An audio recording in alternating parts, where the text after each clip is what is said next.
Hello, this is Sandy Hood, and we're looking at the King Crystal operational case study, which is the second of the 10-minute videos. This time we're looking at the F1 syllabus topic C Part 2, evaluate the working capital position of an entity. So we're going to analyse trade receivables in this particular video, but the syllabus also addresses trade payables and inventory ratios, and looking at the management of these areas within the statement of financial position. And I think it's particularly interesting that within the syllabus, this is one of the few topics within any of the operational syllabus areas where the word evaluate is used, and it has meant that over the number of exams that have been set since February 2015, the working capital has been one of the ones that's tended to earn quite a lot in terms of leadership marks. Relevant examples of indicative content, looking at comparisons into prior periods, competitors, and methods of trade receivable management. Particularly significant, I think, including credit control. So we're looking at trade receivables in the context of King Crystal, and that's the key to any of these case studies, but particularly this operational case study. You need to be looking at the syllabus content always through the eyes of the business that we're looking at, and here we're looking at the manufacture of crystal glass. So the background F1 knowledge is that we've got trade receivables are sales to customers who've not been paid for yet. You know, the customers are bought but they haven't paid us. Offering credit terms will generally attract customers and should lead us to achieve a higher profit, which is good news, but trade credit must be managed, and managing trade credit has a cost. Now, the background knowledge works with my industry example, which is Dartington Crystal, based in the UK, and I think it's a useful comparator because this is a real life business that is also in the crystal glass manufacture. Here I've made a comparison. I've got the headings are slightly out, so my apologies. Let me point to King Crystal refers to the first two columns, the days 2017, 2018. Dartington Crystal refers to the 2016-2015 columns. So my apologies for those not being quite in sync. But look at these, and they're interesting because whenever you're looking at a set of ratios, you really do need to make sure that you're making a comparison rather than trying to make judgments based on a single set.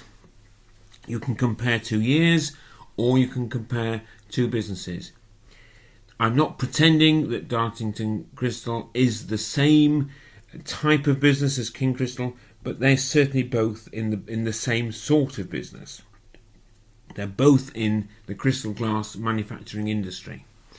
So the inventory holding period of 105 days in 2017 and 106 days in 2016 isn't out of kilter with the Dartington Crystal, where they had 134 days in 2016 and 142 days in 2015.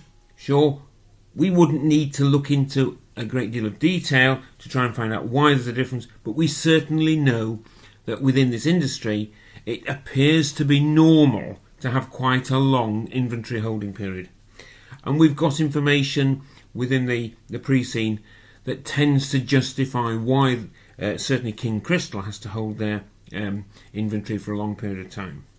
Trade receivables, apart from the rather blip in Dartington Crystal in 2016, these are reasonably consistent as well. The trade receivables period of 51 days, not what they're expecting, and this is one of the reasons why I've chosen this topic, but nevertheless a slight improvement on the previous year. And if I ignore the 2016 at Dartington and then look at 2015, very much in line with Dartington in 2015. And And then we come to trade payables period, and I may do another video just looking at this, but this looks unusual because here we've got a very long trade payables period. This has been done with the suppliers, but 109 days compared with Dartington Crystal where it's 27 and 33.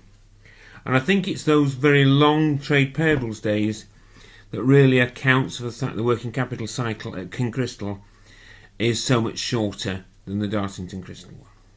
So a little bit of comparison, always useful, well worth it to show your examiner that you understand the nature of the business.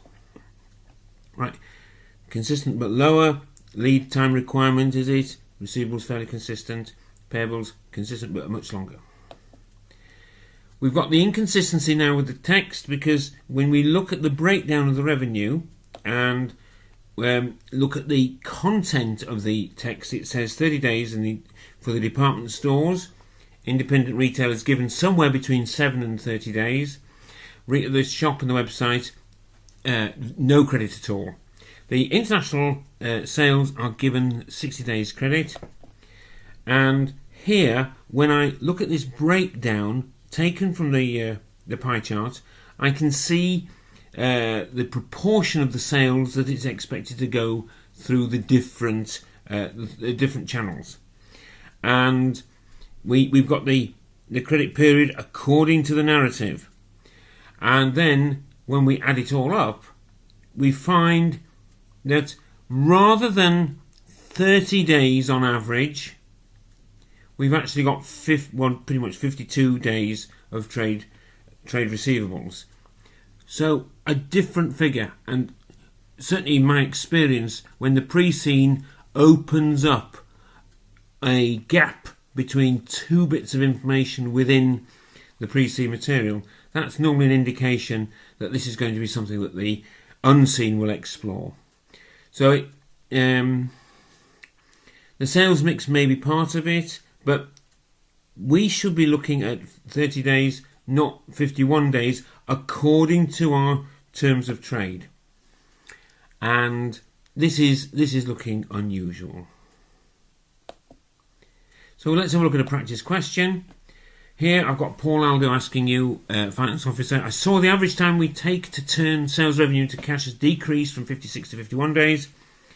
As you know, it's only the international customers who are given terms of over 30 days.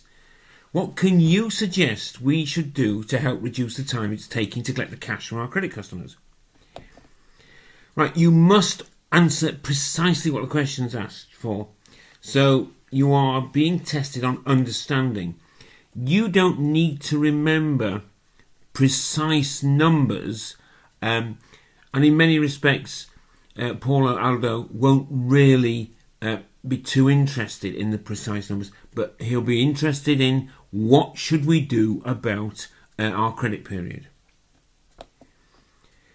So plan your answer using the Word document provided, in other words, using the answer available rather than the scratch pad. So this is what you're given in your exam, and I would be typing down my headings in here, and that would become the structure of my exam. Of my exam answer.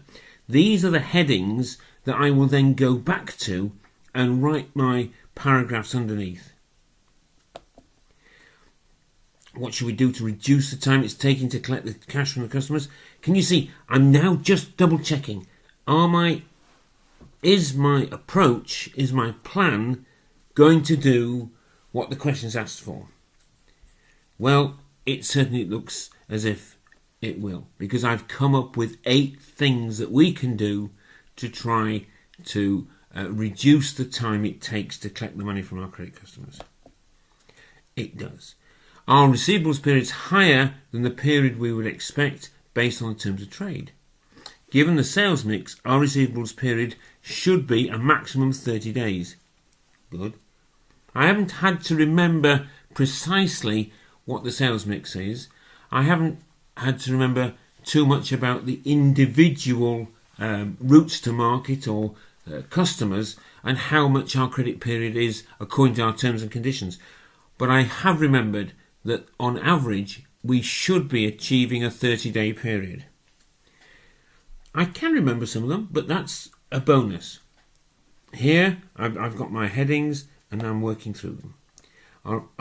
As soon as our customers place an order, we should start to prepare the glass items for dispatch.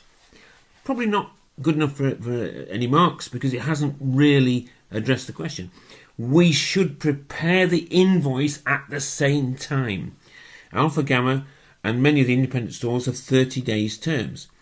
They may have specific days in the month when the payments are authorised and processed. We need to make sure they have our invoices before their processing date. So I'm demonstrating quite knowledgeable aspects about how payments are managed within organisations. I'm well aware that there is a lot of organisations that will pay on a particular day of the month, and all they'll do is they'll look at all the invoices that have accumulated by that date. So in the knowledge that we've got a large number of independent stores, I've built that into my answer. I've also missed a word out. It says the independent stores have 30 terms. I should have written 30 days terms, but I'm not going to go back and modify that because the examiner will understand. I think that we are very keen on precision because that's why we're accountants, but it isn't necessary to be absolutely precise so long as the message that we are telling the marker is clear. And who's to say the marker won't be reading it so fast that he just puts the word days into it by accident. Then we move on and we've got state the terms clearly on the invoices, and then I've got 2 paragraphs there. I've got carry out credit checks on customers and set credit limits, and here I've incorporated a little bit of knowledge about some businesses in the UK that certainly closed. Again, 2 paragraphs. Ask for advance payments. This is the next one. The opposite of allowing credit is ask for advance payments. Well, yes, but perhaps in our scenario it looks likely that we would lose our trade to other suppliers if we were to do that in all our cases. Chase the payments. This is the follow-up. These are the credit control procedures. And go and meet the customers.